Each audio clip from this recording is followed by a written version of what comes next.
These two have sold their souls, and they've sold Harry's family down the river. It's unforgivable, and it will leave a bitter taste in the mouths of millions of people. So we can hear from those PAs, who I know at least one of them was regularly reduced to tears by the bullying from Meghan Markle. And if Meghan doesn't think she did bully, of course she can sue me, because I've said it now. Meghan Markle thought she was reclaiming the spotlight. She thought the world would see her as strong, fun, and boldly different. But instead of applause, she got silence, followed by laughter, then outrage. One Instagram video, that's all it took to take a carefully controlled public image and flip it on its head. What was supposed to be her empowering motherhood moment has spiraled into something much bigger. A PR nightmare, a full-blown studio crisis, and for Meghan, possibly the final nail in the coffin of her media credibility. And if this story already sounds like something you didn't expect, hit that subscribe button right now. Because what's unfolding behind closed doors at Netflix, in media boardrooms, and even among Meghan's former fans is far more explosive than anyone saw coming, and it's happening fast. Let's rewind. Meghan Markle, once heralded as a modern princess breaking outdated norms, decided to post a video to Instagram. On the surface, it was framed as a lighthearted, empowering tribute to motherhood. Quirky, relatable, a little cheeky.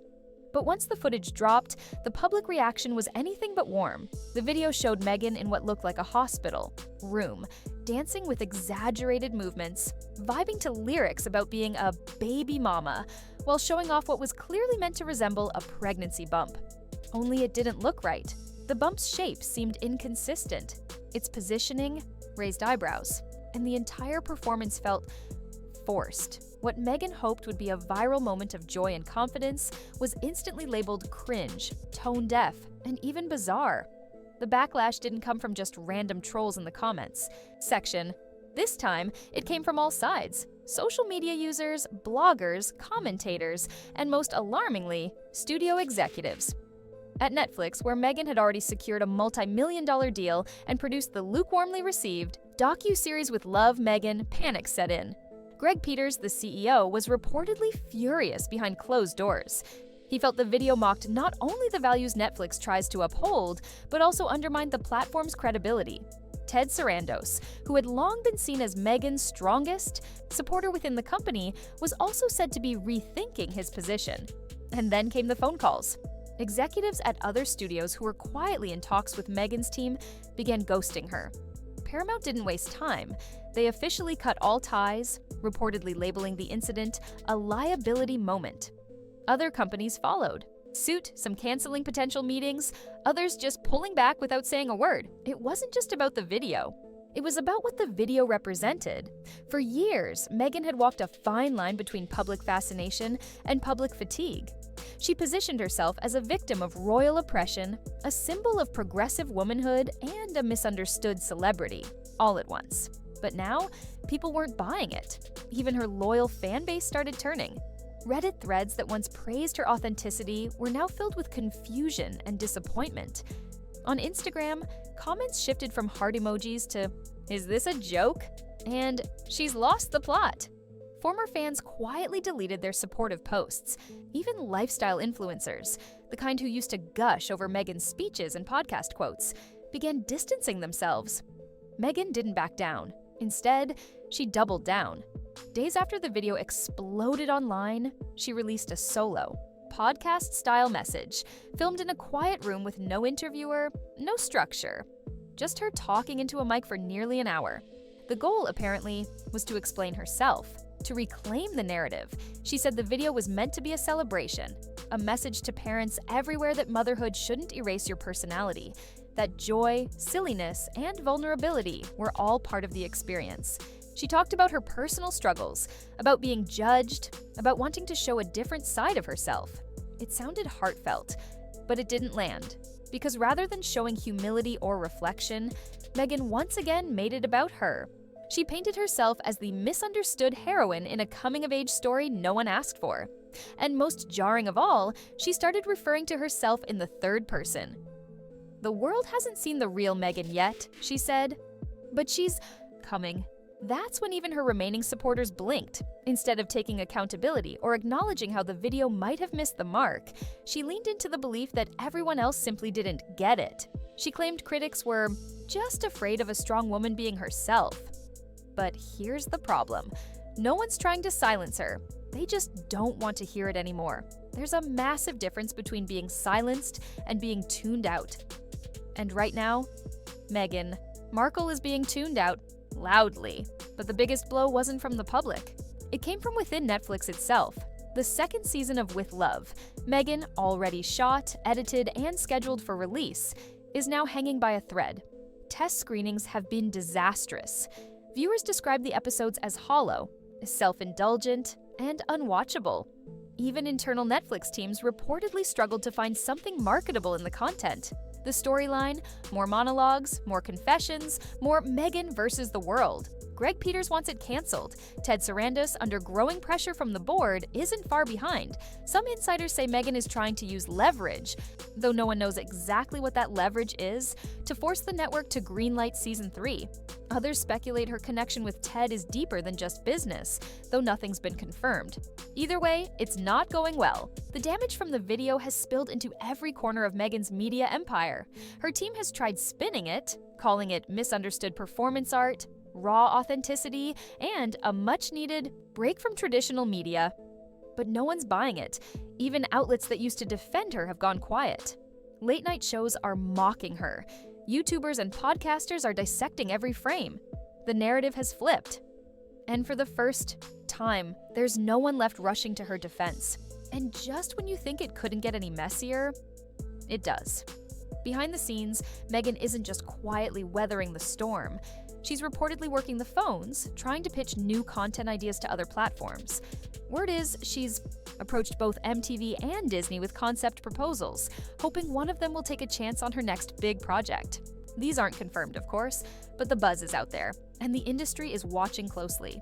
Because just a year ago, a call from Meghan Markle would have at least sparked a meeting. Now, executives are either declining outright or passing the offer up the chain until it quietly disappears. It's not that she doesn't have ideas, it's that no one wants the drama that comes with them. Once seen as a marketing goldmine, Meghan is now viewed as a PR time bomb. Studios don't just look at talent, they look at the potential fallout. And with Meghan, the risk is outweighing the reward. And then there's the fan base collapse. If the corporate pullback wasn't enough, Meghan is also losing the one thing that kept her somewhat insulated all this time: her online supporters. People who used to post her speeches, her interviews, her Vogue spreads are deleting them. Her name isn't trending in celebration anymore. It's trending in mockery. Instagram comments that used to be supportive are now flooded with sarcasm. "Thanks, I needed a laugh," one user wrote under the video.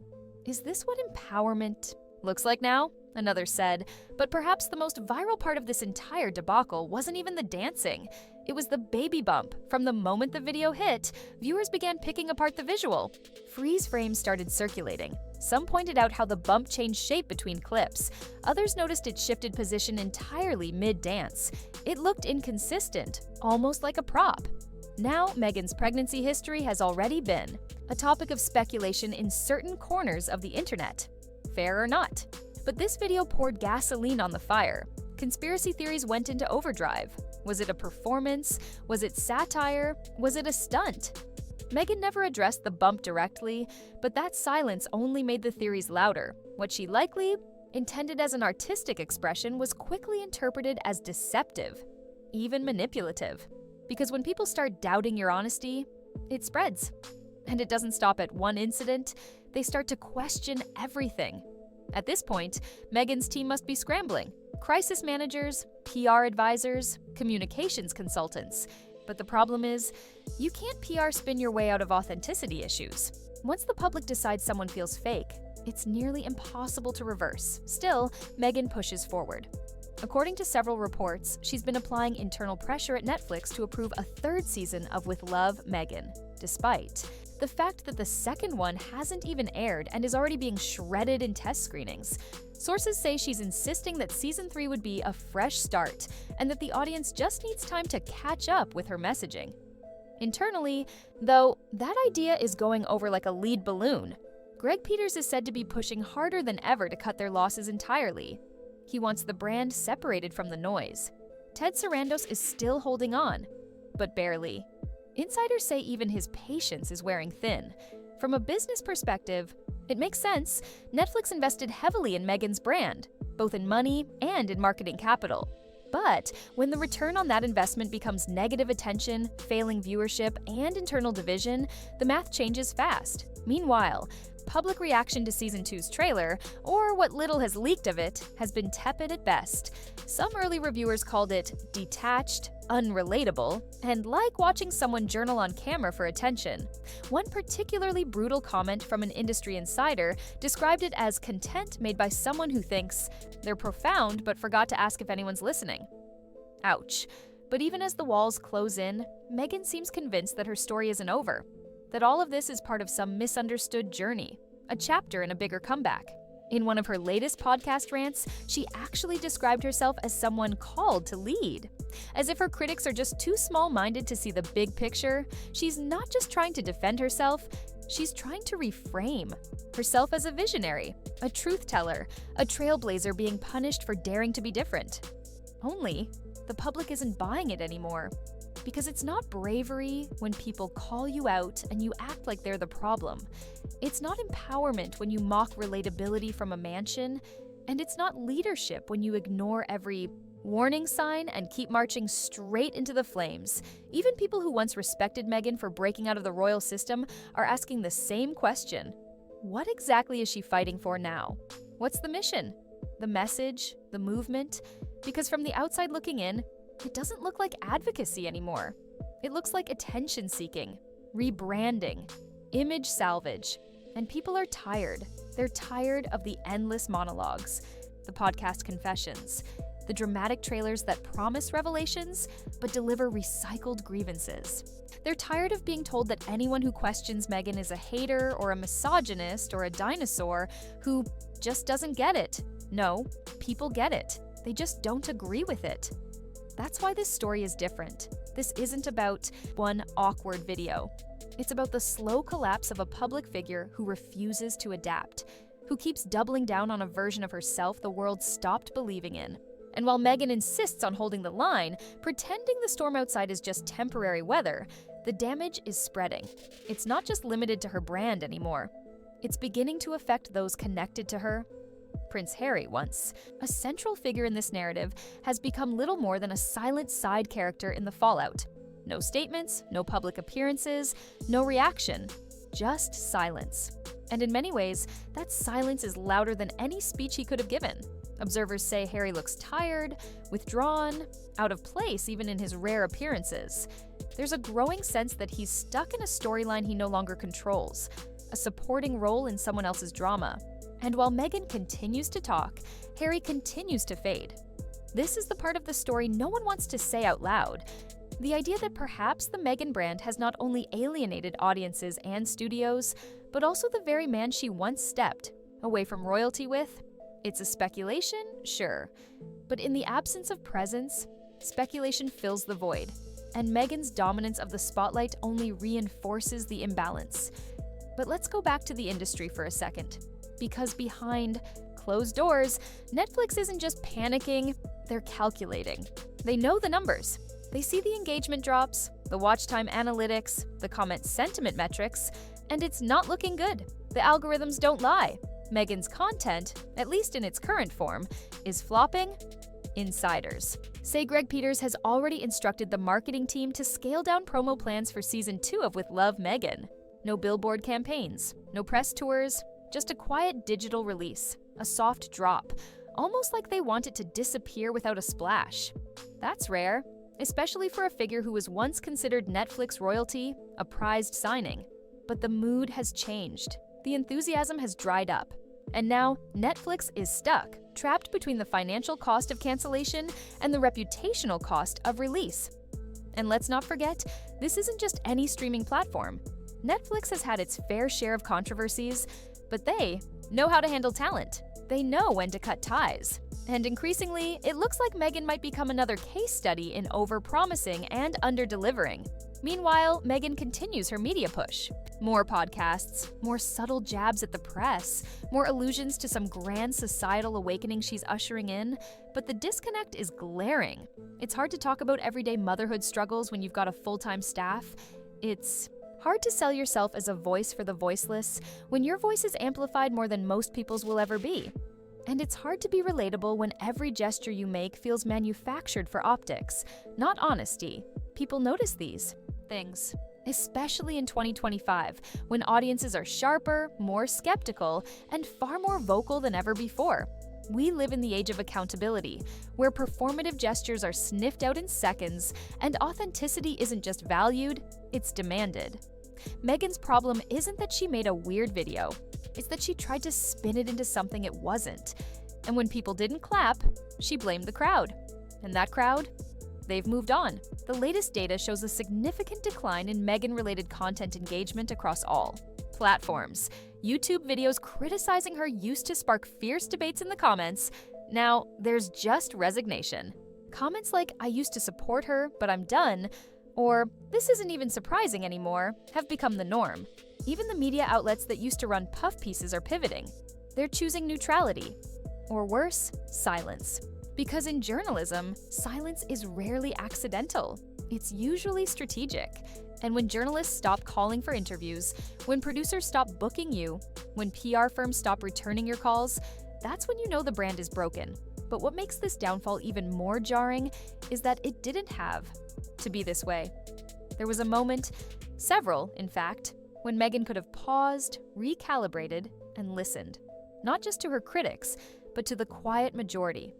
The people who weren't throwing hate, but simply asking for sincerity, vulnerability, something real. Instead, she leaned into a curated version of herself that no longer resonated. And when that failed, she doubled down on it. Again and again. And now, the consequences are catching up. The irony of it all is that Meghan's entire public persona was built on breaking free from the palace, from protocol, from expectations. She was supposed to be the modern royal, the disruptor, the feminist icon who redefined what it meant to wear a crown. But somewhere along the way, the mission got blurry. The advocacy turned into branding. The voice for change became a monologue about victimhood. And the platform she built began crumbling under its own weight. It's not just that people are skeptical, they're tired.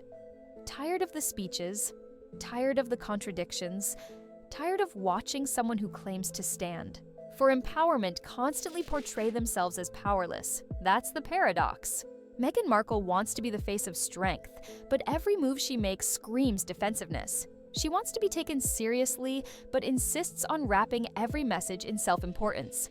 She wants to be heard, but doesn't want to hear anyone else. And when your audience feels like they're being talked at, not spoken to, they stop listening. Now, as season 2 of With Love, Meghan quietly creeps toward its release date. The energy around it feels off. No fanfare, no promotional blitz, just silence. A strange, hesitant silence. The kind that feels more like damage control than excitement. Netflix isn't hyping it. Meghan isn't teasing it. Even her official social media accounts have gone quiet on the project. It's as if everyone involved is bracing for impact, hoping that by staying low to the ground, the fallout won't be as severe. Sources inside the company say that even the internal teams don't know how to market it anymore. One insider reportedly said, "There's no angle here that doesn't make us look out of touch." That's not just bad news for the show, it's a nightmare scenario for any brand. And Meghan, she still believes this is her comeback arc. That once the world understands her message, the love will come pouring back in. But that's not how audiences work anymore. Redemption isn't something you announce. It's something you earn. Slowly, quietly, through humility, not self-congratulation. The truth is, the more Meghan speaks, the more disconnected she seems from the public. She insists her message is about joy, motherhood, resilience. But what people hear is entitlement, tone deafness, and emotional detachment. The performance of pain, without the substance. The illusion of depth, without vulnerability. And maybe that's the hardest truth of all. That Meghan Markle, with all her platforms, power, and press coverage, never really let anyone see who she is. not because people wouldn't accept her, but because she never stopped performing long enough for them to try. What we're witnessing now isn't a scandal. It's not even a controversy. It's a slow fade, the kind that happens when someone becomes so overexposed and underwhelming at the same time that the audience simply tunes out. Not out of anger, not out of outrage, but out of exhaustion, because people aren't canceling Meghan Markle. They're just done listening. The cultural moment she once dominated has moved on. The sympathy she once drew has run dry. The narrative she once controlled is now being written by others. Late-night comedians, disillusioned fans, executives with cold feet. And unless something dramatically changes, with love, Meghan may be the final chapter in a story that could have gone very differently. A story that began with hope, shifted into rebellion, and is now ending with silence. But in the media world, silence isn't peace. It's just the moment before the next headline. And for Meghan Markle, that headline might already be written. She just hasn't seen it yet. If you've made it this far, it means you're someone who sees through the noise. Someone who's not here for the PR version of the truth. So if you want more stories like this, told without the spin, go ahead and hit that subscribe button now. Because the next chapter, it's coming. And you'll want to be the first to hear it.